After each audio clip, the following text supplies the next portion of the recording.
सभी सवालों के जवाब अब धीरे धीरे खुलकर सभी के सामने आ चुके हैं और यह भी साफ हो चुका है कि चाहे कितने भी अभ्यर्थी अग्निवीर के रूप में चुने जाए, लेकिन 4 साल के बाद उनमें से सिर्फ कुछ चुनिंदा अभ्यर्थियों को ही परमानेंट किया जाएगा। इसके लिए नियम कानून भी बना दिए गए हैं और ये नियम कानून बिल्कुल भी आसान नहीं है। लेकिन अगर आपका सपना है अग्निवीर बनने का तो आपको इनके बारे में जानना बेहद जरूरी हो जाता है। तो दोस्तों, सबसे पहले तो आप ये जान लीजिए कि अग्निवीर बनने के बाद जब 4 साल पूरे हो जाएंगे, उसके बाद सिर्फ उन्हीं कैंडिडेट्स को परमानेंट किया जाएगा जिनकी रेटिंग अच्छी होगी और ये रेटिंग अलग अलग तरीकों से अलग अलग टेस्टों के द्वारा कैलकुलेट की जाएगी। इस दौरान जिन अग्निवीरों को वीरता पुरस्कार दिया जाएगा उन्हें सबसे पहले प्राथमिकता दी जाएगी। उनकी अगर रेटिंग कम भी होगी फिर भी उन्हें परमानेंट किया जाएगा। तो सभी अग्निवीरों को रेटिंग किस आधार पर दी जाएगी, कौन कौन से टेस्ट होंगे, इसके बारे में तो विस्तार से जानेंगे ही। उससे पहले आप ये जान लीजिए कि आखिर ये वीरता पुरस्कार कैसे और किन अग्निवीरों को दिया जाएगा।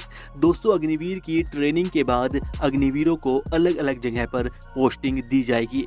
तो उस समय अपनी सर्विस के टाइम कोई अग्निवीर बहादुरी का काम करता है, अपने दिमाग और ताकत से कोई बेहतर काम करता है, तो उस अग्निवीर को उस काम के बदले सम्मान के तौर पर साल में एक बार वीरता पुरस्कार दिया जाएगा।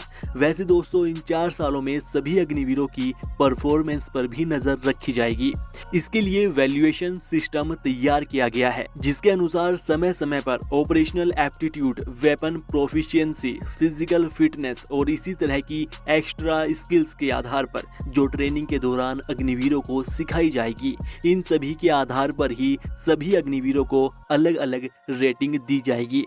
फिर जिन कैंडिडेट्स की रेटिंग अच्छी होगी उनमें से 25% कैंडिडेट्स को सिलेक्ट किया जाएगा और 75% कैंडिडेट्स को बाहर निकाल दिया जाएगा, उन्हें सेना से रिलीज कर दिया जाएगा। तो यह रेटिंग कुछ टेस्टों के आधार पर तैयार की जाएगी। सबसे पहले अग्निवीरों का ऑपरेशनल एप्टीट्यूड टेस्ट लिया जाएगा, जो कि साल में एक बार होगा, जिसका मूल्यांकन चेन ऑफ कमांड के जरिए किया जाएगा। इसके आधार पर अग्निवीरों को रेटिंग दी जाएगी। उसके बाद फिजिकल फिटनेस टेस्ट लिया जाएगा, जो कि दूसरे साल में लिया जाएगा। इसमें शारीरिक मापदंड, दौड़ भाग करवाई जाएगी और इसके आधार पर ही सभी अग्निवीरों को अलग अलग रेटिंग दी जाएगी। इसके बाद दूसरे साल में ही फायरिंग टेस्ट और ड्रिल टेस्ट लिया जाएगा। फायरिंग टेस्ट में अलग अलग गन से निशाना लगाना होगा और ड्रिल टेस्ट में परेड करवाई जाएगी, जिसके आधार पर अलग से रेटिंग दी जाएगी। इसके बाद तीसरे और चौथे साल में लिखित परीक्षा और प्रैक्टिकल परीक्षा ली जाएगी। जो इन्हें पास करेगा उनके अंकों के आधार पर अलग से रेटिंग दी जाएगी। इसके साथ ही अनुशासनहीनता करने पर, नियमों का सही से पालन न करने पर नेगेटिव अंक भी दिए जाएंगे, जिसके आधार पर रेटिंग काट ली जाएगी। इस तरह से 4 साल पूरा होने के बाद सभी अग्निवीरों की रेटिंग कैलकुलेट की जाएगी और जिनकी रेटिंग अच्छी होगी, जिनकी रेटिंग ज़्यादा आई होगी, उन्हें सेलेक्ट कर लिया जाएगा और इनमें से जिनके पास भी वीरता पुरस्कार होगा उन्हें सबसे पहले प्राथमिकता दी जाएगी। जिसकी रेटिंग ज़्यादा होगी उनमें से 25% कैंडिडेट्स को सेना में ही परमानेंट कर दिया जाएगा और बाकी सभी कैंडिडेट्स को रिलीज कर दिया जाएगा।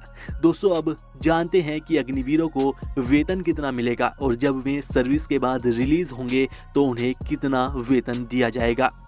दोस्तों, अग्निवीरों को सर्विस के पहले साल में 1,44,000 रुपये मिलेंगे। दूसरे साल में 1,58,400 रुपये प्रति साल दिए जाएंगे। तीसरे साल में 1,75,200 रुपये दिए जाएंगे और चौथे साल में 1,92,000 रुपये दिए जाएंगे। फिर 4 साल कंप्लीट होने पर 11,71,000 रुपये सीधे अग्निवीरों के अकाउंट में डाल दिए जाएंगे। जिन पर कोई भी किसी तरह का ब्याज उन्हें नहीं देना होगा। इसके साथ ही दोस्तों इन अग्निवीरों को सभी तरह की सरकारी नौकरियों में भी स्पेशल छूट दी जाएगी, इस तरह का प्रावधान भी तय किया गया है। तो दोस्तों इस तरह से अग्निवीरों को परमानेंट करने की पूरी प्रक्रिया होगी। इससे संबंधित कोई भी नई अपडेट आती है तो हम आपको वीडियो बनाकर उसके बारे में भी जरूर जानकारी देंगे। उसके लिए आप इस चैनल को सब्सक्राइब कर लीजिएगा और अगर आपकी अग्निवीर से संबंधित कोई किसी तरह की समस्या है तो भी आप हमें नीचे कमेंट करके पूछ सकते हैं। बाकी इस वीडियो को लाइक कीजिएगा और अपने दोस्तों में